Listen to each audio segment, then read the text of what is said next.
imagine me living in the same house with an African mother-in-law and coming out with my mini skirts and mini dresses every single day. Hi my lovelies, Life with Ruzhoff, inspiring you to live an empowered life. Today we're going to have a very raw, honest conversation. So I don't want you to go in the comments and be shy. I want you to come all out and tell us the truth. Would you date a man that is still living with his parents in his parents' house? Be honest, okay?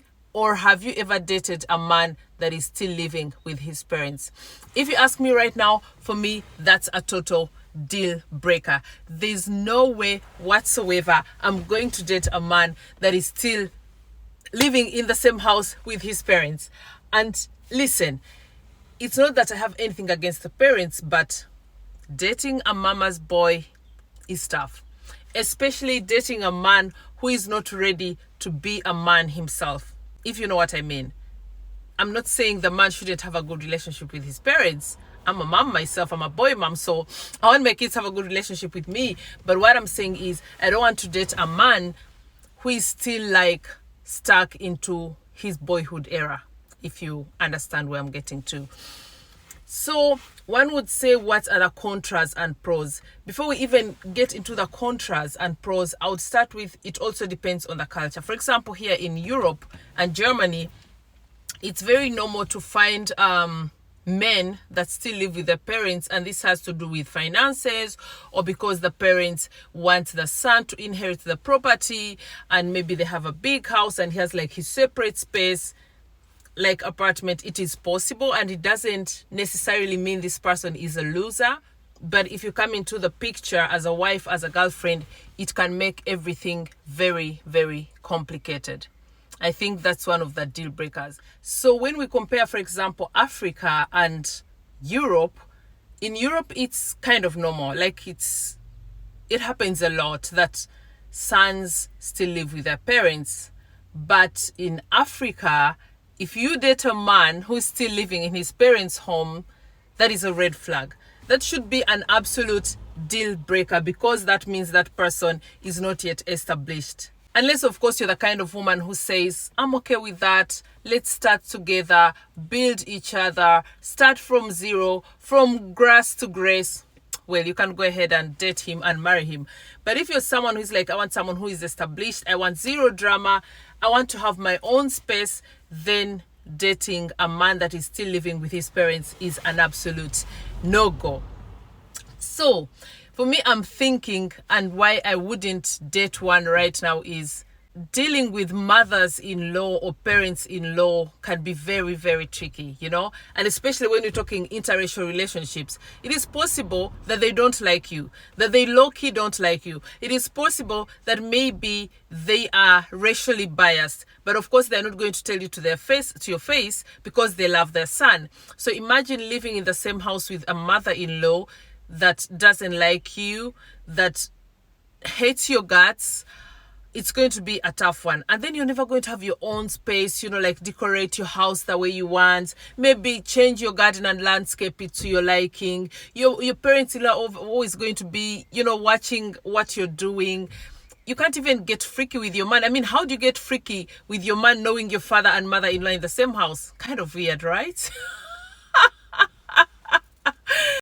No, but seriously, how do you get freaky with your parents-in-law in the same house? It's like doing it when your parents are downstairs.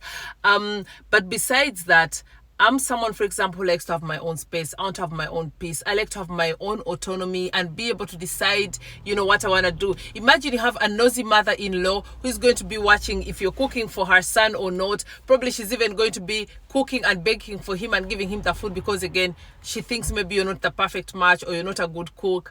And then someone like me who loves to live life according to my own terms, with my traveling, with my dress code. I'm not the kind of person that dresses so modestly by so many people's standards. I have a great body, and I love to celebrate my body. I love to dress the way I want.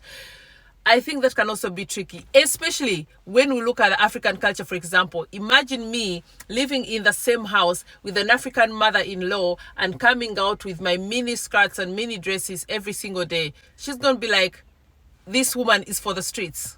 Okay, because again, that is the majority of the African culture or mother-in-law thinking, because they're like, a woman who dresses that way is definitely for the streets. But my loves, I'm curious to know in the comment section what you think. Is that a deal breaker or it's not a deal breaker? And if it's a deal breaker for you, give us the tea, give us the juice. Let us know in the comment section why that is a deal breaker for you. And if you've ever dated someone who is living with their parents and maybe you're like, it wasn't a red flag, he's an amazing man, we managed to build our own house, or even inherited the house and we lived happily ever after, give us some hope, darling. Okay, don't gatekeep, and let me know what you think. And I would be interested to know the different perspectives, you know, considering especially the interculture. Are you with an African or someone Caucasian, and how did that pan out? I'm really curious to know.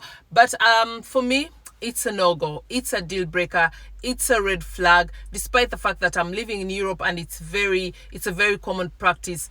I don't want to date a man that is still living in his parents' home. I want a fully established man that can afford the kind of soft life that I desire. And I also want to be able to control the decor in my own house, to control the landscaping of my garden. I want to be able to maybe move around in my bikini in the summer without anyone thinking, what the hell is she doing? Anyhow, my loves, thank you so much for watching thus far. And if you love this video, don't forget to hit the like, the subscribing button, and also sending this to a friend to join this amazing family. Until next time, my lovelies, thank you so much. I'm here to inspire, uplift, and empower you.